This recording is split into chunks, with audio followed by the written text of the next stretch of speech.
한미연구소 소장 교체에 청와대가 개입했다. 야당이 네. 이렇게 목소리를 높이고 있는 모양이죠? 뭐 야당 보수 언론 다 목소리를 높이고 있는데요. 이게 좀 설명이 좀 필요할 것 같아요. 그래서 제가 좀 말씀을 좀 드리자면, 그러니까 우리나라 정부 예산으로 운영하는 해외 연구기관들이 있는데요. 그러니까 총리실이 운영하는 공공연구기관, 그 경제사회인문연구회 산하에 대외 경제정책연구원이 있고, 이 대외경제정책연구원이 펀딩을 해서 주는 데가 미국의 존스홉킨스 대학 국제관계대학원 안에 있는 한미연구소예요. 좀 복잡하고 길긴 한데요. 여하튼 우리 정부 예산이 한미연구소로 들어가서 한미연구소를 통해서 이러저러한 국제관계, 특히 이제 한미관계, 그리고 북미관계, 그리고 북한 관련된 뭐 이런 이슈들을 이렇게 그 연구하는 그런 집단이고요. 굉장히 오래됐는데 제가 정무위원회를 쭉 취재를 좀 해보니까 그동안 우리 정부가 예산을 존스홉킨스 대학에 보내면 존스홉킨스 대학에서 그 예산을 한미연구소에 줘서 한미연구소가 이제 그 예산을 가지고 뭐 여러 가지 이제 사업을 하는 이런 겁니다. 이 연구소는 워싱턴 DC에 있어요. 한국에 있는 게 아니고. 그리고 38로스에 따르면 뭐 이런 보도 여러분들 많이 보셨을 텐데요. 그러니까 북한 관련된 미국의 북한 전문 웹진이라고 할 수 있습니다. 그러니까 북한의 이제 위성 사진을 분석해서 지금 북한 핵실험이 어떻게 되고 있다 뭐 이런 거를 이제 보도해서 쓰는, 우리 언론도 굉장히 인용을 많이 하는 이런 연구소이기도 한데요. 이와 관련해서 이제 이런 논란이 벌어진 거예요. 앞서 이제 김용민 씨 얘기한 것처럼 인사 압력 논란이 벌어진 겁니다. 지금까지 나온 내용을 종합하면 이런 거예요. 청와대가 구제회라는 한미연구소의 소장에게 퇴진 압력을 가했고, 그리고 십수년째 정부 예산이 계속 지원이 됐는데 갑자기 이것을 중단하겠다는 과정에 청와대가 개입을 했다. 이제 이게 야당의 비판인 것입니다. 그리고 지금 현재 한미연구소 이사장이 로버트 갈루치 대사인데요. 이분은 미국의 대표적인 대화파로 알려져 있고, 그리고 아시는 것처럼 93년 1차 북핵 위기 때 그 미국 측 수석 대표로 북한하고 협상했던 인물이지요. 근데 이제 이 갈루치 이사장이 구제회 소장을 경질해야 된다라는 청와대의 요구를 거부를 했더니 주미 한국대사관 측이 갈루치 이사장한테 오는 6월부터 한미연구소에 대한 한국 정부의 예산 지원을 중단하겠다, 이런 방침을 통보했다는 겁니다. 지금까지 나온 내용을 종합하면 이 정도인데요. 제가 지금부터는 알려지지 않은 이면의 진실을 좀 말씀을 좀 드리려고 합니다. 따로 취재하신 겁니까? 제가 밤새 취재했습니다. 아이고 세상에. 여러분. 워싱턴 DC에 가서. 아니요. 서울에서. 서울에서. 그러니까 이게 이런 거예요. 그러니까 뭐냐면 주로 국회 정무위 관련해서 취재를 해봤더니 이 한미연구소가 해온 역할과 관계없이 조직 운영의 적폐가 있었다는 겁니다. 2006년부터 12년 동안 계속 오래됐던 이슈이고 이 정부 들어서 갑자기 터진 이슈는 아니라는 거예요. 그러니까 어제 오늘의 문제가 아니라는 건데, 어제 이제 발표된 청와대 내용, 백브리핑 내용을 좀 보더라도 그 내용이 좀 반증이 되는데요. 그러니까 한국에서 대미 공공외교에 쓰는 돈이 한 해에 100억 원 정도 된다고 합니다. 근데 이 한미연구소 예산이 30억 정도인데요. 문제는 재정 운영의 불투명성이라는 거예요.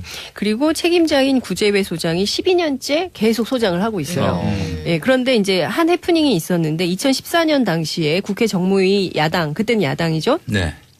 야당 간사였던 김기식 의원이 20억 원의 예산이 집행된 항목이 있는데 도대체 어디다 썼는지가 명확하게 해명이 안 된 거예요. 그래서 한미연구소의 감독기관인 대외경제연구원에 요청을 했어요. 이거 어디다 쓴 돈이냐. 국민 세금이기 때문에 20억이 어떻게 집행됐는지 우리가 좀 알아야겠다. 국회에서 이런 요구를 했어요. 그랬더니 저희도 잘 모르겠어요. 이런 답변이 온 거예요. 그걸 안 했다는 얘기죠. 그렇죠. 그리고 안 된다. 예산 결산 보고해라라고 요구하니까 달랑 A4 용지 2쪽짜리 보고서가 온 거죠. 20억 집행을 2쪽짜리 보고서에 쓴다? 이게 말이 되냐. 장당 10억씩. 장당 10억이네요. 되게 비싼 그래서 종이네요. 국회 정무위 내부에서 문제가 된 거예요. 근데 이제 물론 구제회 소장 측에서는 아니다. 매년 3,000쪽에서 5,000쪽짜리의 분량의 보고서를 냈다, 이런 주장을 하는데 어제 청와대 내용을 보면 굉장히 허접한 내용들이었다라고 얘기를 합니다. 그래서 그 허접한 내용이 뭐냐라고 이제 기자들이 질문을 하기도 했는데요. 관련해서 이제 후속 보도가 나올 것이고, 근데 문제의 핵심은 의회가 예산을 편성해서 하고 그 예산이 어떻게 쓰였는지 감사를 할 수가 있어야 되는데 예. 그 내용 자체가 정확하게 전달이 되지 않고 있기 때문에 재정 상황을 명확하게 구분해서 분명하게 보고하지 않으면 이 예산은 삭감할 수밖에 없다라는 게 국회 정무위가 계속 했던 거예요. 근데 예. 제가 그 지금 국회 정무위 여당 간사인 이하경 의원하고 어제 통화를 해봤더니 이하경 의원 무슨 얘기냐면 정말 신기해요. 한미연구소 관련해서 국회 정무위 차원에서 여야가 합의해서 예산을 깎으면 국회 본회의에서 삭감된 예산이 고스란히 되살아난다는 거예요. 예, 예, 예. 이렇게 로비력이 강한 연구 집단은 처음 봤다는 겁니다. 스미스가 있네요. 보이지 않는 손. 근데 알고 봤더니 이 한미 연구소를 통해서 국내의 유력 언론인, 기자들, 네. 그리고 정치인들이 일종의 비지팅 펠로우십 같은 거 있지 않습니까? 비지팅 스칼라십 꽤 이런 많이 걸로 가죠. 굉장히 많이 네. 가는 거예요. 존스 홉킨스에. 그래서 몇 년 쉬면서 공부하고 일종의 이쪽에 이제 그 로비스트로 방패막이로 돌아오는 거죠. 그래서 기자들이. 기자들, 뭐 정치인, 뭐 기자만 가는 건 아닙니다. 정치인도 있습니다. 어쨌든 예. 유력, 그러니까 이를테면 힘을 쓸 수 네, 있는 여론을 여론을 형성할 수 있는 사람들을 그런 키우죠. 사람들이 이제 갔다 와서 여기서 예산을 이게 뭐 불투명한 거 아니냐, 이거 투명하게 집행해라라고 하면, 아이 그거 좀 주지 뭘 이렇게 되는 그거 뭐 거예요. 얼마나 된다고. 그래서 이제 2014년에 김기식 의원이 이거를 5억을 깎은 거예요. 예. 그러니까 깎은 걸 가지고 문제가 돼가지고 그걸 뭘 주지, 그걸 깎냐, 이제 이런 문제가 됐던 것이죠. 그래서 근데 문제는 지금 자유한국당에서는 이것이 문재인 정권판 블랙리스트다. 이렇게 주장을 하고 있는데 예. 뭐 청취자 여러분들께서 판단해 볼 필요가 있고요. 그리고 이제 어제 이게 문제가 심각해지니까 성경용 이사장이 이 사태에 대한 입장을 밝혔어요. 예, 예. 그러니까 한미연구소의 이 불투명한 운영과 관련해서는 국회에서 수년간 지적이 있었고 작년 말 예산심의에서 3월까지 올 3월입니다. 3월 네. 29일까지 개선 조치를 보고하라고 했는데 안 했다는 거예요. 예, 예. 뭐 이제 한미연구소 측은 자율성 침해다 이런 주장을 하는 거예요. 그러니까 예산을 어디에 쓰든 왜 그거를 간섭하냐 이런데 예산을 내려보내면 그 예산을 어디에 썼는지 감시하고 잘못된 예산 집행에 대해서 문제 제기할 수 있는 게 의회의 역할인 것이죠. 그럼요. 감시하고 간섭하라고 의원들 아유, 그렇습니다. 그러니까 결산이 안 되면서 그러니까. 국가 예산을 받는다는 예, 예. 거는 뭐 그렇습니다. 처음 보는 얘기예요. 예, 그래서 지금 3월 말에 한미연구소가 이런 정부의 요구를 의회의 요구를 수용할 의사가 없다. 그리고 달리 대안이 없다라는 마지막 보고를 받았다는 것이고요. 따라서 정부는 제도 개선에 나서지 않는다면 예산 중단할 수밖에 없다. 그리고 왜 이런 상황이 계속 반복되느냐 그 책임자에 대해서 문책할 수밖에 없다라는 게 예. 입장이에요. 근데 확인해 우리 봐야 언론은 되겠네. 요 얘기는 잘 안 쓰고 네네. 예, 앞 얘기를 강조해서 쓰고 네. 있죠. 장윤선 기자님 말씀은 이게 뭐 보수 진보 그렇죠. 진영 논리와 무관하다. 네. 그러니까 지금 어떻게 되냐면 문재인 정부가 진보 정부기 때문에 보수 인사를 찍어서 내보내려고 내보내려고 한다. 한다. 뭐 찍어내기다 이렇게 얘기를 하는데요. 뭐 박연미 기자님도 잘 아시겠지만 이 존스 홉킨스의 이 한미 연구소는 진보 보수 매체 가리지 않고 많은 기자가 갔다 왔습니다. 그렇기 때문에 이게 딱히 그렇죠. 뭐 진보의 뭐 이런 진영 논리로 절대로 해석할 근데 수가 이렇게 없다는 된 것이죠. 김에 예. 한번 해외 연구비를 다 총체적인 점검을 할 필요가 있는 것이 국비가 나가는. 네. 그렇죠. 국비가 나가는. 근데 저는 이건 그나마 자 R&D 투자 이제 연구비로 쓴다. 한미연구소 존스 홉킨스 때 산하에 누가 다녀오고 이게 투명한데 이거보다 전 이 얘기를 들으니까 더 황당한 건 원세훈 전 국정원장이 스탠포드에 가려고 그랬던 거예요. 맞아요. 이거는 의회 승인 받지 않고 국정원 돈을 가지고 네. 자기가 돈을 거기다가 때려박아 놓고 예. 일정 기간 교환 교수, 연구 교수의 형태로 가서 네. 유유자적 생활하다 오려고 그랬던 거 아닙니까? 예, 예. 그러니까 이런 일들도 없는지 이건 사각지대고 그렇죠. 예. 한미연구소는 어쨌든 이것은 조명이 되는 곳이고 네. 의회에서 계속 찔렀던 곳이고 그래서 한번 총체적으로 해외에 있는 좀 이 뭐랄까 정체불명의 연구소 네. 혹은 뭐 이제 굉장히 국가 많죠, 비용을 사실. 일부든 네. 전체든 쓰는 네. 그러한 이제 이 자원들 한번 총체적인 점검했으면 좋겠다는 생각이 듭니다. 알겠습니다. 자, 박연미 기자님 마지막으로 짧게 값싸진 수입 맥주에 우는 국산 맥주 이 이야기 좀 들려주시죠. 요새 수입 맥주 굉장히 저렴하게 팔잖아요. 편의점에 가도. 편의점에 가면 몇 캔에 10,000원 이랬었는데 이제 대형마트에 가면 그 6캔에 10,000원 미만에 판매하는 곳도 등장을 했을 정도예요. 그래요? 근데 이게 어떻게 가능하느냐. 그러니까 소비자들이 상식적으로 생각을 해도 뱃삭도 안 나오겠다 이런 그렇죠, 생각을 그렇죠. 하는 사람들이 수입 있는데 맥주인데. 네. 요게 어떻게 가능한가 이 가격 책정에 매직이 있더라고요. 일단 수입 가격을 굉장히 낮게 신고를 하고 그러면 낮게 신고를 한 것에 준해서 여러 가지 주세 같은 걸 매길 거 아니에요. 예, 비례해서 예, 예. 매기니까요. 예, 예. 그러면 그 수입 원가가 낮으면 여기에다가 유통마진을 많이 붙여도 출고가를 저렴하게 해서 유통을 시킬 수 있잖아요. 예. 그러니까 신고가가 낮기 때문에 이런 매직이 가능하다. 그 국내 업체들의 불만이 그거예요. 해서 결국은 여기에서부터 그 주세율이 한 20% 이상 차이가 나기 때문에 이 기울어진 운동장이다. 공평하게 경쟁하는 시장이 아니다. 예. 이렇게 주장을 하고 있는 상황이에요. 예. 해서 이 주세 체계를 다시 한번 들여다봤으면 좋겠다 이런 얘기가 나오고 네. 실제로 그 맥주 수입액이 굉장히 많이 늘어난 건 사실이에요. 2009년에서 2017년으로 넘어가는 그 기간을 보면 매년 두 자릿수의 그 수입 맥주 시장이 성장을 합니다. 예. 그러니까 혼술 분위기 속에서 이 우리가 혹시 수입 맥주만 키워주는 것 아니냐, 예, 예. 요것도 한번 생각해 보자는 저 얘기죠. 외국에서 뭐 맥주 분유 같은 거 가져와서 네네. 물에 타서 파는 줄 알았어요. 네, 알겠습니다. 산을 가지고 뭐 여러 가지 이제 사업을 하는 이런 겁니다. 이 연구소는 워싱턴 DC에 있어요. 한국에 예. 있는 게 아니고. 예. 그리고 산팔로스에 따르면 뭐 이런 보도 여러분들 많이 보셨을 그렇죠, 텐데요. 그렇죠. 그러니까 북한 관련된 미국의 북한 전문 웹진이라고 예, 할 수 있습니다.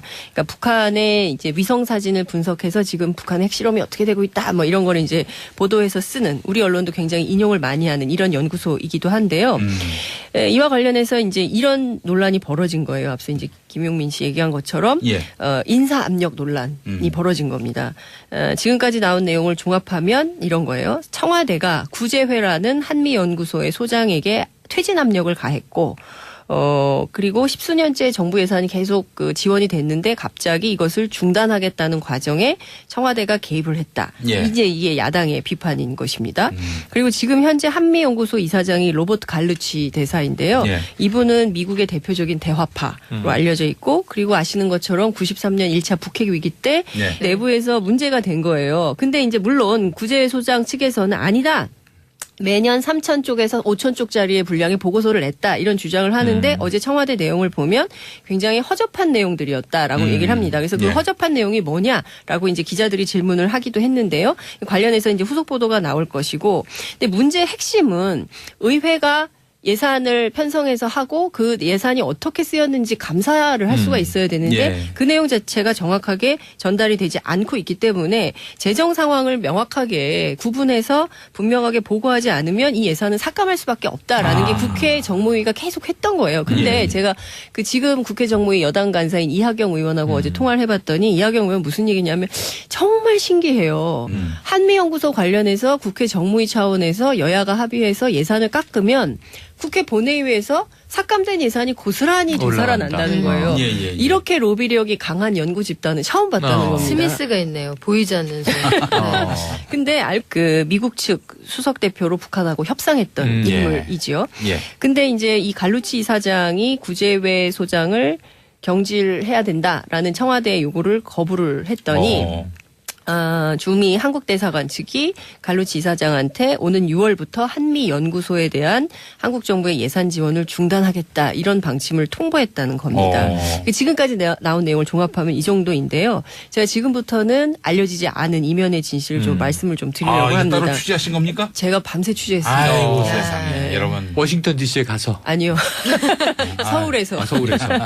그러니까 이게 이런 거예요. 그러니까 뭐냐면 그 주로 국회 정무위 관련해서 취재를 해봤더니 이 한미 연구소가 해온 역할과 관계없이 조직 운영에 적폐가 있었다는 겁니다. 2006년부터 12년 동안 계속 오래됐던 이슈이고 이 정부 들어서 갑자기 터진 이슈는 아니라는 거예요. 예, 예, 예. 그러니까 어제 오늘의 문제가 아니라는 건데 어제 이제 발표된 청와대 내용 그 백브리핑 내용을 좀 보더라도 그 내용이 좀 반증이 돼. 한미연구소 소장 교체에 청와대가 개입했다. 야당이 네. 이렇게 목소리를 높이고 있는 모양이죠? 뭐 야당 보수 언론 다 목소리를 높이고 있는데요. 이게 좀 예. 설명이 좀 필요할 것 같아요. 예, 예, 예. 그래서 제가 좀 말씀을 좀 드리자면, 그러니까 우리나라 정부 정부 예산으로 운영하는 해외 연구기관들이 있는데요. 예, 그러니까 예. 총리실이 운영하는 공공연구기관, 그 경제사회인문연구회 산하에 대외 경제정책연구원이 있고 이 대외 경제정책연구원이 펀딩을 해서 주는 데가 미국의 존스 홉킨스 대학 국제관계대학원 안에 있는 한미연구소예요. 좀 예, 복잡하고 길긴 한데요. 예, 예. 여하튼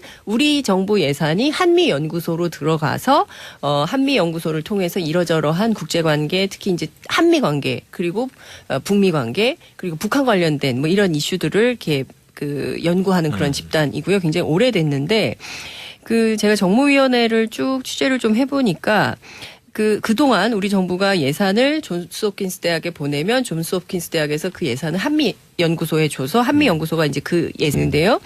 그러니까 한국에서 대미 공공외교에 쓰는 돈이 한 해에 100억 원 정도 된다고 합니다. 근데 이 한미연구소 예산이 30억 정도인데요. 문제는 재정 운영의 불투명성이라는 거예요. 그리고 책임자인 구재회 소장이 12년째 계속 소장을 하고 있어요. 예, 그런데 이제 한 해프닝이 있었는데 2014년 당시에 국회 정무위 야당, 그때는 야당이죠. 네. 야당 간사였던 김기식 의원이 20억 원의 예산이 집행된 항목이 있는데 도대체 어디다 썼는지가 명확하게 해명이 안 된 거예요. 그래서 한미연구소의 감독기관인 대외경제연구원에 요청을 했어요. 이거 어디다 쓴 돈이냐. 국민 세금이기 때문에 20억이 어떻게 집행됐는지 우리가 좀 알아야겠다. 국회에서 이런 네. 요구를 했어요. 그랬더니 저희도 잘 모르겠어요. 이런 답변이 온 거예요. 네. 그걸 안 했다는 얘기죠. 그렇죠. 그리고 네. 안 된다. 예산 결산 보고 해라라고 요구하니까 달랑 A4 용지 2쪽짜리 보고서가 온 거죠. 20억 집행을 2쪽짜리 보고서에 쓴다? 이게 말이 되냐. 장당 10억씩. 장당 10억이네요. 되게 비싼 그래서 돈이네요. 국회 정무위